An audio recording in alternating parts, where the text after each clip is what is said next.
People think that only the very, very best get into Oxbridge, but in this video I want to challenge that misconception so that people who otherwise wouldn't apply to Cambridge, or if they're heathen, applies to Oxford, decide actually maybe it is for them.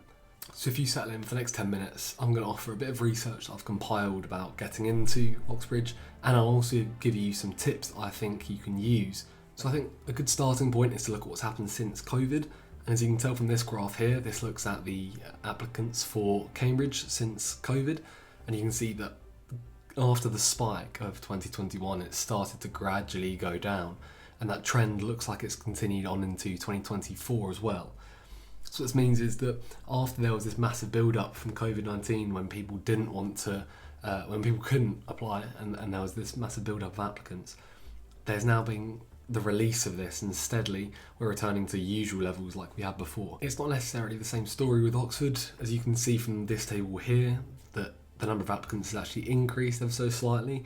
But even so, I think actually compared to the percentage of students that get into other universities, I think it's higher than people first suspect. People often think that it's going to be like 1% of students ever get in, but it seems like that's not the case.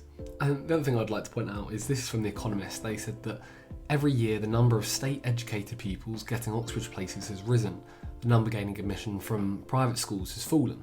In 2022, the proportion of places offered to state school students was 68% at Oxford and 72.5% at Cambridge.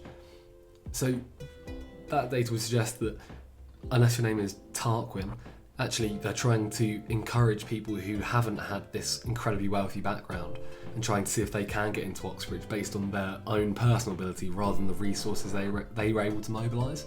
You can see that sharp trend actually really well illustrated in this graph here, which was reported in a government document.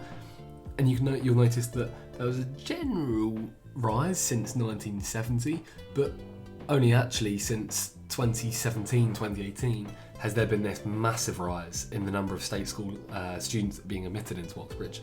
This misconception that people grow up with, this stigma that you have to be from a private school background, is clearly wrong. They're trying to actually push it more towards state school. Something that I also think people aren't taking into consideration recently is the number of apprenticeship roles that are starting to open up. Whereas before there was a massive drive and a push for people to go into degree places, particularly at Oxbridge and Russell Group universities in the UK.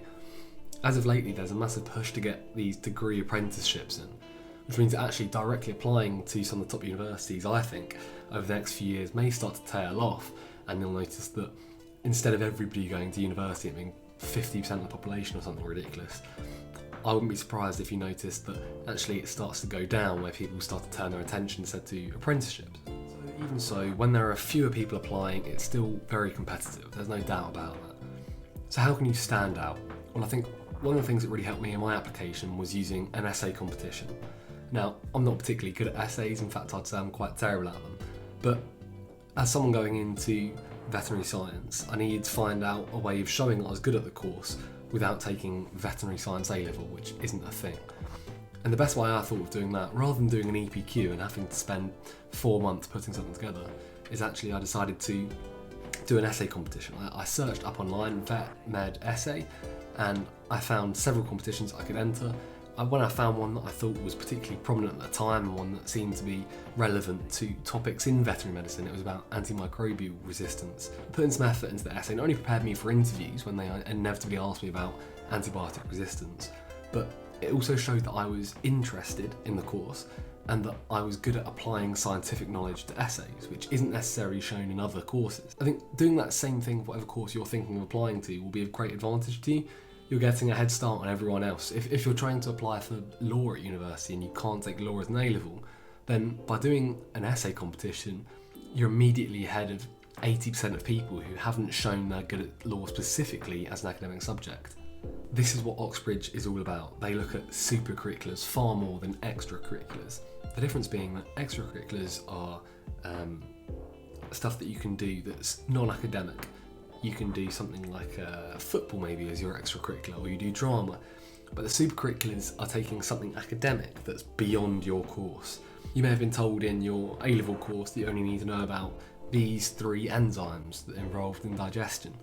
But if you then go on and learn 5 more, that's then supercurricular education. Doing supercurriculars is going to help you stand out so much more than if you were just showing that you're good at your subjects that you study. If you're also just applying to get into Oxbridge, if you don't really have a passion for a subject, I know plenty of people who they are good at something but they don't particularly want to do it as a career. Maybe you're a historian and you're very good at it but you don't particularly want to do it for the rest of your life.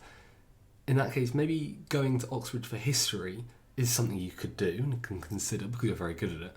But what I would argue as well is that there are plenty of courses that are associated to these central, iconic subjects that are very undersubscribed. Rather than applying for one of these mainstream subjects that maybe you know you're very good at, I would argue that you might be better off actually looking at some of the lesser known subjects. If you're very good at history, and we'll keep that example, you might find these other associated courses very similar to history, but only have 10 applicants for a college. This then means actually, rather than competing with 100 people and having a 5% success rate, you're only actually competing with 10 people. You'll find there are other courses that have very few people apply and actually quite a few places available. So don't just set your mind on these very obvious subjects. If you're into science and you want to help people, but you're not sure if you want to go into medicine or veterinary medicine, maybe look at some of the biomedical courses. There might be biochemistry, there might be biomedicine, there might be chemical engineering. You can do these other degrees that maybe have less traction to them that will still get you into Oxbridge. And you can easily find the data from these universities that will tell you how many people apply and how many people get in for these courses. Either way, all the data you need to be looking at can all be found online. If you're really dead set on applying for medicine, fantastic news. Then have a look at what colleges maybe suit you more, which colleges at Cambridge or Oxford accept more places, which of them statistically you have a higher chance of getting into. When it's so tipped against you, you need to work out how you can tilt the balance in your favour in any slight way. Another handy resource to look at is What Do They Know? This is a website that people can request the academic institutions like Cambridge or Oxford to share specific bits of data. And what this means is that if you know you have an entrance exam to do and you've been doing it time and time again, maybe a year in advance, or you've had a little go and you think, oh, I'm not very good at entrance exams, the academia isn't necessarily my absolutely strongest point and I prefer to do better in an interview, then you can search up and see if there's data that's been released by these universities, or you can request it yourself. Whether you're in year 9 and starting to think about it, or you're in year 12 and trying to weigh up if you should or not, I really think you should consider it. It's not this elitist institution that it once was. There's actually a genuine chance for people who have some ability to get in. If you haven't had the resources available since the womb, then don't worry. I'm going to share some of the resources that I've used to kind of compile some of this data, and I'm going to put it down below. So if you want to have a look for yourself, feel free. You can enter some of your own data in to see if it changes. Maybe if you want to apply for a certain course you already know, put that in, see what it's like for the last 5 years. Otherwise, I do hope you've now considered that Oxbridge isn't only for the very, very best. It's not for the elites of society. It's accessible for people who haven't had all the resources in the world from day one.